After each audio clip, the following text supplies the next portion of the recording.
Hello बच्चों मैं गौरव आर्य आप लोगों का फिर से स्वागत करता हूं आज के इस वीडियो लेक्चर में।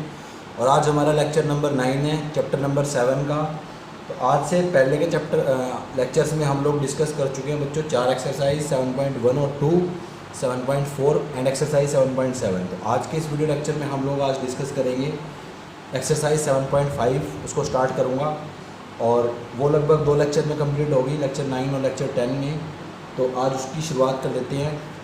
बहुत इंपॉर्टेंट एक्सरसाइज है 7.5, ठीक है। पार्शियल फ्रैक्शन की एक्सरसाइज बोलते हैं इसको।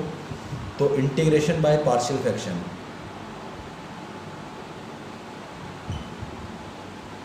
ये कंसेप्ट आज आपने समझना है, ठीक है। इसके अंदर कुछ एक टाइप्स भी हैं, फिर बाद में वो आपको टाइप्स वाले क्वेश्चन भी कराऊंगा। तो पहले आपने ना बेसिक कंसेप्ट समझना है इसका। इसके अंदर ना 3 केस होते हैं, फर्स्ट केस, सेकंड केस और थर्ड केस। फर्स्ट केस को बोलते हैं लीनियर प्रॉब्लम्स, ठीक है, जिसमें लीनियर चीज़ें आती हैं। सेकंड वाले में आती हैं होल पावर और थर्ड वाला होता है प्योर क्वाड्रेटिक।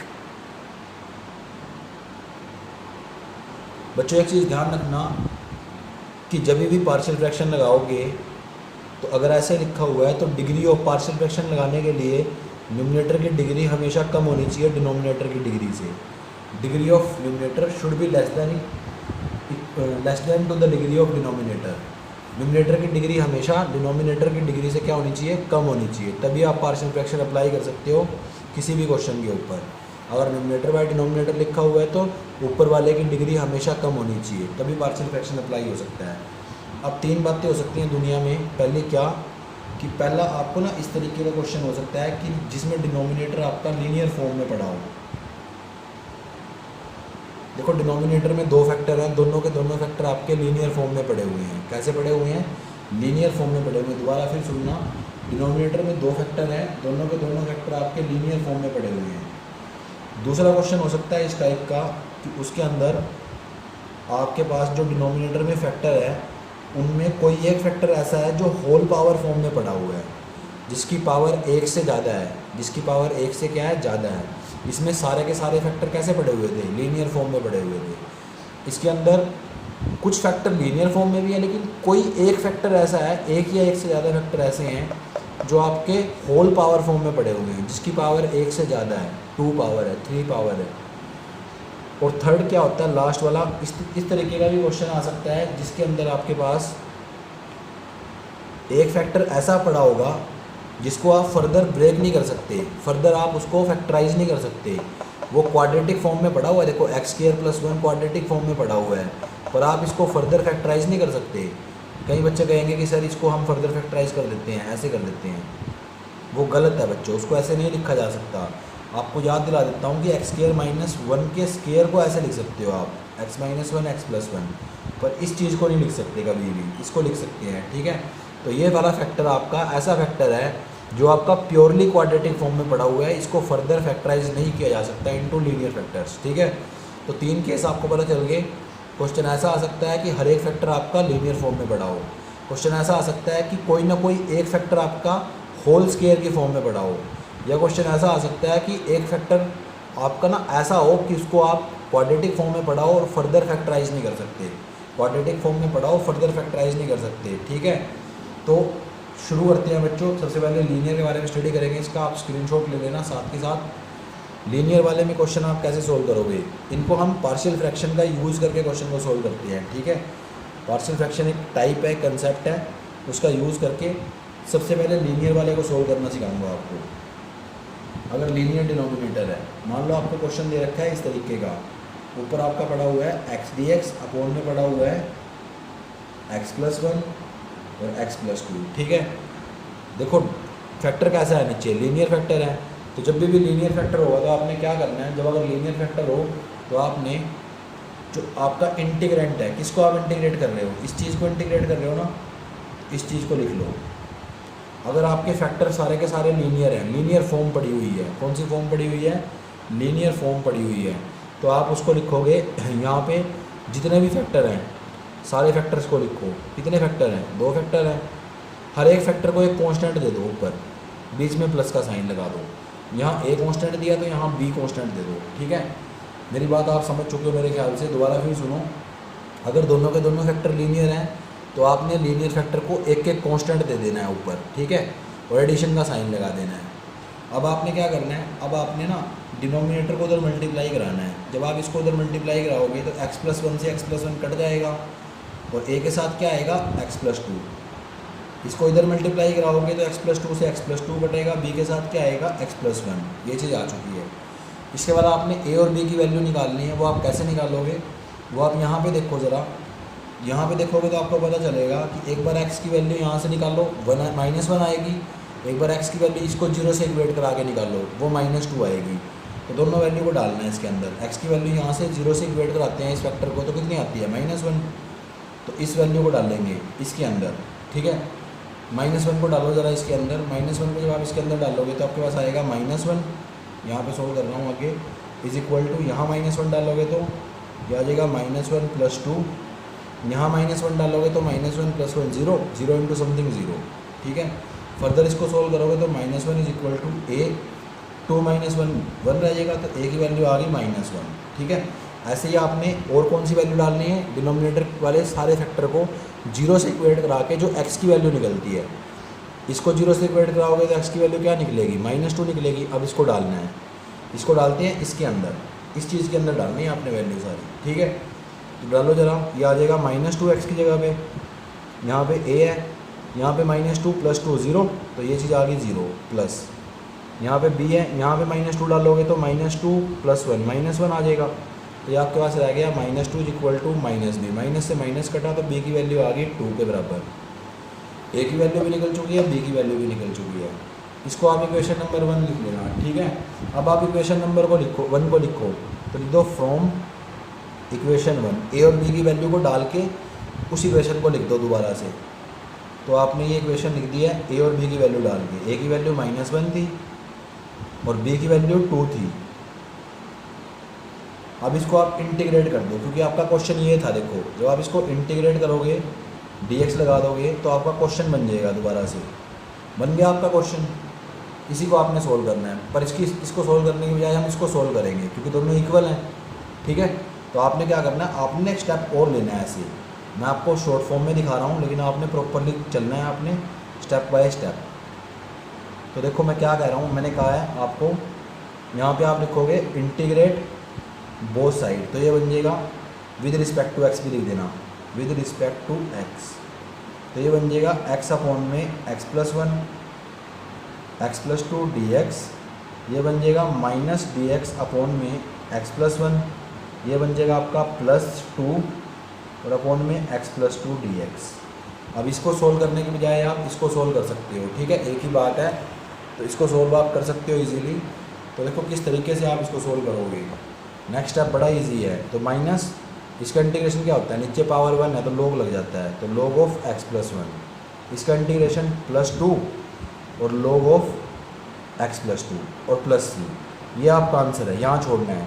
लेकिन पीछे आंसर आपको डिफरेंट मिलेगा थोड़ा सा। क्यों डिफरेंट मिलेगा, वो ना log के फॉर्मूले लगा के इसको एडजस्ट करके रखते हैं। वैसे आपका आंसर ये है, पर अगर पीछे देखोगे तो आपको थोड़ा सा चेंज मिलेगा आंसर में, ठीक है। आपका आंसर ये आया हुआ है वैसे x+2, ठीक है, minus log of x+1 +2 log of x+2। वो ना पावर को ऊपर ले जाते हैं, 2 पावर को ऊपर लेकर चले जाएंगे, फिर log m minus log m को डिवाइड करा देंगे, तो उसकी एडजस्टमेंट से आंसर डिफरेंट हो जाता है। तो अब एक बार और दोबारा सुनो सारा क्वेश्चन। लीनियर फॉर्म अगर नीचे पड़ी हुई है, सारे फैक्टर लीनियर की फॉर्म में पड़े हुए हैं, तो आपने उसको फैक्टराइज करा देना, ऐसे लिख लेना है इस तरीके से। हर एक लीनियर फॉर्म को एक कांस्टेंट दे देना है, ठीक है। हर एक लीनियर फैक्टर को एक कांस्टेंट देना है, तो दे दिया कांस्टेंट। फिर डिनोमिनेटर को उधर मल्टीप्लाई कराओगे तो ये चीज़ आएगी। अब आपने इसमें से a और b की वैल्यू निकालनी है। कैसे निकालोगे, इंडिविजुअली डिनोमिनेटर वाले फैक्टर को 0 से इक्वेट करा के जो x की वैल्यू निकलती है उस वैल्यू को यहाँ डालना है, ठीक है। जब उसको -1 आएगी, देखो यहाँ से -2 आएगी, -1 को आपने यहाँ डाला तो आपके पास a की वैल्यू -1 आ गई, और x = -2 को आपने वहाँ डाला तो वहाँ से आपको b की वैल्यू आ गई 2। तो दोनों वैल्यू को, a और b की वैल्यू को इक्वेशन नंबर 1 में पुट कर दो, फिर इंटीग्रेट बोथ साइड कर दो। इंटीग्रेट बोथ साइड जब करोगे तो आपके पास आएगी ये चीज़, ठीक है, ये चीज़ आ जाएगी। फिर आप इसको इंटीग्रेट करने के बजाय इसको इंटीग्रेट करा दो, क्योंकि दोनों इक्वल हैं, तो आपका आंसर आ जाएगा। तो इस तरीके से आप लीनियर फॉर्म के क्वेश्चन को सोल्व कर सकते हो। उम्मीद है आपको ये क्वेश्चन समझ में आ गया कि लीनियर फॉर्म का क्वेश्चन आपने कैसे सोल्व करना है। ठीक है, साथ के साथ इसको नोट जरूर करते रहना, चाहे स्क्रीनशॉट लेके नोट कर लेना या कॉपी पेन साथ में रख के नोट कर लेना। ठीक है, आपकी मर्ज़ी है। इसके बाद बच्चों आगे बढ़ते हैं। इसके बाद आगे बढ़ने पे हमें क्या मिलेगा, सेकंड फॉर्म स्टडी करेंगे। इसके बाद बच्चों एक चीज़ और ध्यान रखना, कई बार क्या होता है, कई बार ना इस तरीके से लिखा मिलेगा आपको, जैसे क्वेश्चन नंबर 10 में लिखा हुआ है। क्वेश्चन नंबर 10 में आपके पास लिखा हुआ है 2x - 3 अपॉन में x² - 1 और 2x + 3। तो आपको देख के ऐसे लगेगा कि नीचे ना प्योर क्वाड्रेटिक है, पर बच्चों ये प्योर क्वाड्रेटिक नहीं है, क्योंकि इसके फैक्टराइज इसके ना फैक्टर हो सकते हैं, फैक्टर बन सकते हैं इसके, इसको फर्दर फैक्टराइज किया जा सकता है। तो आपको पता है a² - b² को आप a - b a + b लिख सकते हो। ठीक है, तो फर्दर फैक्टराइज कर दिया। उसके बाद आप इस इंटीग्रेंट को लिखोगे, इस चीज़ को बोलते हैं इंटीग्रेंट। इंटीग्रेंट को लिख के आपको पता चला कि नीचे आपके 3 फैक्टर हैं, 3 फैक्टर हैं, तो आपने 3 कांस्टेंट लिखने हैं a, b और c, और तीनों के नीचे हर एक फैक्टर को अलग अलग कर देना है। ठीक है, तो ये सब करने के बाद आपके पास क्या आएगा, ये सब कर चुके हो तो डिनोमिनेटर से अंदर मल्टीप्लाई कराओ, ऊपर मल्टीप्लाई कराओगे तो आपके पास आ जाएगा x + 1 2x + 3, यहाँ आ जाएगा x - 1 और 2x + 3, और लास्ट में आ जाएगा आपका x - 1 x + 1। ठीक है, इसके बाद यहाँ से 3 वैल्यू निकाल लो। क्या क्या निकलेंगी वो 3 वैल्यू, x की वैल्यू -1 निकलेगी, x की वैल्यू 1 निकलेगी, x की वैल्यू -3/2 निकलेगी। और इन तीनों वैल्यू को यहाँ पे डाल के, इसके अंदर डाल के, उसमें से आपने a की, b की और c की वैल्यू निकाल लेनी है। ठीक है, जो भी वैल्यू आएंगी आपकी a, b और c निकाल लेना है, इनको सोल्व आउट करके। जब आप a, b, c और निकाल लोगे, हो सकता है 2-2 इक्वेशन बन जाए आपकी, तो इक्वेशन को सोल्व करके आप a, b, c की वैल्यू इजीली निकाल सकते हो। ठीक है, जब आप a, b, c की वैल्यू निकाल लोगे तो उन वैल्यूज़ को आपने ना फर्स्ट इक्वेशन में डालना है, यहाँ पे a, b और c, फिर इंटीग्रेट कर देना है, तो आपका वापस क्वेश्चन बन जाएगा और इंटीग्रेट हो जाएगी ये वाली साइड। ठीक है, तो आपका आंसर आ जाएगा। हो सकता है आपका आंसर पीछे से मैच ना करे, क्योंकि वो लोग वाले फॉर्मूले लगा के आंसर को सोल्व करके रखते हैं, थोड़ा सा सॉल्यूशन को ही सोल्व कर देते हैं, आंसर को ही सोल्व करके रखते हैं, तो क्वेश्चन इस तरीके से भी आ सकता है। अब हम आगे स्टडी करेंगे बच्चों whole power form. Whole power form में आपने क्या करना है, एक क्वेश्चन उस तरीके का करते हैं, तो जब भी आपके पास होल पावर फॉर्म आई, जैसे क्वेश्चन नंबर 8 में आ रही है, उसके अंदर ना होल पावर फॉर्म है क्वेश्चन नंबर 8 के अंदर, तो लिखा हुआ है x - 1 का होल स्क्वायर और नीचे x + 2। तो जब भी होल पावर फॉर्म की चीज़ आ जाए तो आपने उस केस में क्या करना है, ध्यान से देखना ज़रा। फिर आपने कांस्टेंट वगैरह कैसे लेने हैं, जो आपका लीनियर फैक्टर है उसके लिए आपने एक कांस्टेंट लेना है। ठीक है, उसके बाद एक कांस्टेंट आपने लेना है इस फैक्टर के लिए विदाउट पावर, और एक कांस्टेंट लेना है इसी फैक्टर के लिए विद पावर, मतलब 1 से पावर बढ़ानी है और वहाँ तक जाना है जहाँ तक पावर दे रखी है। ठीक है, एक बार पावर 1 है, एक बार पावर 2 ले लिया आपने। फिर यहाँ से x की वैल्यू निकालोगे, इसको इक्वेशन नंबर 1 मान लिया। x की वैल्यू क्या आएगी, a के साथ आ जाएगा x - 1 का स्क्वायर, b के साथ आ जाएगा x + 1 और x + 2, और c के साथ आ जाएगा आपका x + 2। ठीक है, ये चीज़ आ गई है। फिर x की वैल्यू यहाँ से निकाल के डाल लेना 1, यहाँ से निकालोगे तो आएगी -2। अब वैल्यू 3 फाइंड आउट करनी है, आपके पास 2 ही वैल्यू आई है x की, तो आप ABCD कैसे फाइंड आउट करोगे ABC, उसके लिए ना आप x की वैल्यू को 0 भी मान लेना, कुछ भी मान सकते हो, आपकी मर्ज़ी है। ये वाली वैल्यू मानने का फ़ायदा ये होता है कि इससे ना कुछ फैक्टर कट जाते हैं, आसान रहता है। अगर आपको 2 ही वैल्यू पता है, तीसरी का नहीं पता है, तो आप x = 0 भी मान सकते हो, 0 पुट करके भी निकाल सकते हो। तो इनको सबको पुट करके आप a की वैल्यू निकाल लो, यहाँ से b की निकाल लो और c की निकाल लो, ABC की वैल्यू आ जाएगी, यहाँ से इक्वेशन बन जाए क्या पता, और उन इक्वेशंस को सोल्व करके वैल्यू आएगी। एक बार मान लेते हैं a की वैल्यू 2 आ गई है, b की 3 आ गई है, c की 4 आ गई है, ये मैंने माननी है वैल्यू। ठीक है, ज़रूरी नहीं है ऐसा है आपकी वैल्यू, कुछ भी आ सकती है। ये मैं यहाँ पे लिख रहा हूँ c, मैं ये वैल्यू मान रहा हूँ ताकि क्वेश्चन में सोल्व करके दिखा दूँ, वैल्यू आप खुद निकाल सकते हो। उसके बाद ABC की वैल्यू आपने इक्वेशन नंबर 1 में डाल देनी है, फ्रॉम इक्वेशन 1। तो इस साइड आपका पूरा क्वेश्चन बन जाएगा, ये आपका क्वेश्चन बन गया। इस साइड आपकी a की वैल्यू पुट कर लो, b की वैल्यू पुट कर लो और c की वैल्यू पुट कर लो, जो मैंने मान रखी है, ये वैल्यू मैंने पुट करा दी है। फिर लिख दो इंटीग्रेट बोथ साइड, तो इंटीग्रेट बोथ साइड लिखोगे तो यहाँ पे आपका इंटीग्रेशन बन जाएगा, यहाँ पे आपका 2 अपॉन में x + 2 dx यहाँ पे आपका 3 अपॉन में x minus one D x और लास्ट में 4 अपॉन में एक्स माइनस वन का स्क्वायर। ठीक है, ये चीज़ बन जाएगी। इसको आप इंटीग्रेट कर सकते हो इजीली। आपको पता है इस टाइप का इंटीग्रेशन कैसे होता है, log of x plus two. इस टाइप का कैसे होता है, 3 log of x minus one. और लास्ट वाले में क्या करोगे, पावर को ऊपर लेके जाओगे क्योंकि नीचे पावर 2 है, तो वो बन जाएगी एक्स की पावर एक्स माइनस वन की पावर -2। तो इसमें आपने पावर में एक ऐड बाय सेम पावर करना है, तो 4 इसकी पावर में एक ऐड अपॉन में सेम पावर प्लस सी। तो इस तरीके का आंसर आएगा। बस आपने ए बी सी की वैल्यू सही चेक निकाल लेनी है। ठीक है, तो होल पावर फॉर्म में सिर्फ सीखने वाली बात कहाँ पे है, यहाँ पे है, जब आप कांस्टेंट ले रहे होते हो। बाकी सारा प्रोसीजर सेम है। तो आपने उस टाइम कांस्टेंट कैसे लेनी है, लीनियर फॉर्म के लिए एक चीज़ लेनी है, एक कांस्टेंट। फिर जो होल पावर वाली फॉर्म है उसमें 1 पावर से स्टार्ट करना है और मैक्सिमम पावर तक जाना है, और हर एक फैक्टर को एक कांस्टेंट देना है ऊपर। ठीक है, इसके बाद हमारी लास्ट फॉर्म रह गई है प्योर क्वाड्रेटिक। उसमें आपने कैसे प्रोसीड करना है वो ज़रा देखो। प्योर क्वाड्रेटिक में आपके पास एक फैक्टर ऐसे होगा नीचे जिसको फर्दर फैक्टराइज नहीं कर सकते। ठीक है, तो एक फैक्टर इस टाइप का होगा कि वो फर्दर फैक्टराइज नहीं हो सकता। तो क्वेश्चन नंबर 7 देखो, प्योर क्वाड्रेटिक फॉर्म का है। अब एक्स अपॉन में लिखा हुआ है एक्स स्क्वायर प्लस वन, और यहाँ लिखा हुआ है x minus one D x. तो आप इसको क्या करो, इसमें कंसेप्ट क्या कहता है, इसमें कंसेप्ट ये कहता है कि लीनियर फॉर्म को, लीनियर फैक्टर को आप ना एक कांस्टेंट दे दो।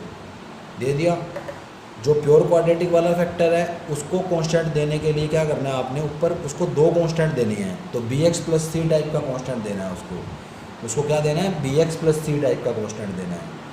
तो एक वेरिएबल साथ में हो कांस्टेंट के और एक एज इट इज़ हो, ऐसा कांस्टेंट उसको देना है। ठीक है, अगर मान लो ए बी दे चुके हो तो सी एक्स प्लस डी टाइप का इसको देना है, इस तरीके से इसको देना है। तो यहाँ तक ही सीखने वाली बात थी। आगे तो प्रोसीजर सेम है। यहाँ से एक्स की वैल्यू निकाल लो, एक वैल्यू तो यहाँ से निकलेगी, यहाँ से कोई वैल्यू नहीं निकल रही है आपकी, तो अपनी तरफ से मान लो 0 मान लो, -1 मान लो, आपकी मर्ज़ी है। ठीक है, फिर यहाँ से आप ए बी सी की वैल्यू निकाल लो। वो निकालने का तरीका मैंने आपको बता रखा है, उधर मल्टीप्लाई कराना है आपने। इसको मल्टीप्लाई करा दोगे, यहाँ पे एक लाइन लिखी जाएगी पूरी मल्टीप्लाई करा के। ठीक है, फिर वहाँ से ए बी सी की वैल्यू आ जाएगी। एक बार ए बी सी की वैल्यू आ गई, मान लेते हैं ए की वैल्यू 2 आई है, बी की 3 आई है और सी की 4 आई है। ये मैंने मानना है, आपने खुद निकालनी है। निकालने का तरीका मैंने आपको बता दिया है। उसके बाद आपने इसी इंटीग्रेशन को लिखना है प्रॉपर। यहाँ मान लो ए की वैल्यू आपने 2 लिखी है तो ये आ जाएगा, बी की मान लो 3 लिखी है तो 3x + 4 अपॉन में x² + 1। फिर इसको इंटीग्रेट करा देना है dx लिख के। नेक्स्ट स्टेप में इसका इंटीग्रेशन इजी है, तो आ जाएगा 2 ऑफ log x - 1। और यहाँ ऊपर आपने डेरिवेटिव बनाना है। देखो ऊपर पावर कम है, नीचे पावर ज़्यादा है, ऊपर पावर कम है, नीचे पावर ज़्यादा है, तो ऊपर क्या बनाना है, डेरिवेटिव बनाना है। तो डेरिवेटिव बनाने के लिए 3 को कॉमन निकाल लेना। डेरिवेटिव इसका 2x है तो 2 से डिवाइड कर देना, 2 से मल्टीप्लाई कर देना, तो ये 8 बन जाएगा यहाँ पे। फिर जो डेरिवेटिव आपने बनाया है उस पर सेपरेट कर लेना, बाकी पे सेपरेट कर लेना। डेरिवेटिव आपने 2x बनाया है तो उस पर फंक्शन को सेपरेट कर लेना, और बाकी है उस पर सेपरेट कर लेना। 3/2 8/3, ये बच गया x² + 1। ठीक है, ये चीज़ आ गई है इंटीग्रेशन। तो इसका इंटीग्रेशन हो चुका है, इसको एज इट इज़ प्लस 3/2। इसका इंटीग्रेशन क्या होगा, नीचे फंक्शन की पावर 1, ऊपर डेरिवेटिव, तो log ऑफ x² + 1। 3 से 3 कटा, 8 से 2 कटा तो 4 आ गया। यहाँ पे आ गया 1 अपॉन में x² + 1 का स्क्वायर। यहाँ पे लगेंगे फॉर्मूले 7.4 एक्सरसाइज के, तो आ जाएगा टेंजेंट इनवर्स x/a। तो आपको ये एज इट इज़ है, ऊपर वाला सेम हो चुका है, इसका इंटीग्रेशन इसका भी हो चुका है। यहाँ हो जाएगा 4 टेंजेंट इनवर्स x/a और लास्ट में प्लस c। ठीक है, तो ये आपका इस तरीके से आंसर आएगा। बस प्योर क्वाड्रेटिक में आपने ध्यान कहाँ पे देना है, यहाँ पे देना है। ठीक है, यहाँ आपने कांस्टेंट किस तरीके से लेने हैं, जो आपका प्योर क्वाड्रेटिक फैक्टर है उसके लिए bx + c टाइप का कांस्टेंट लेना है। Constant into variable plus constant type का एक कांस्टेंट लेना है आपने। ठीक है, फिर वहाँ से इसको डिनोमिनेटर को उधर मल्टीप्लाई करा देना है, फिर ए बी सी की वैल्यू निकाल लेनी है।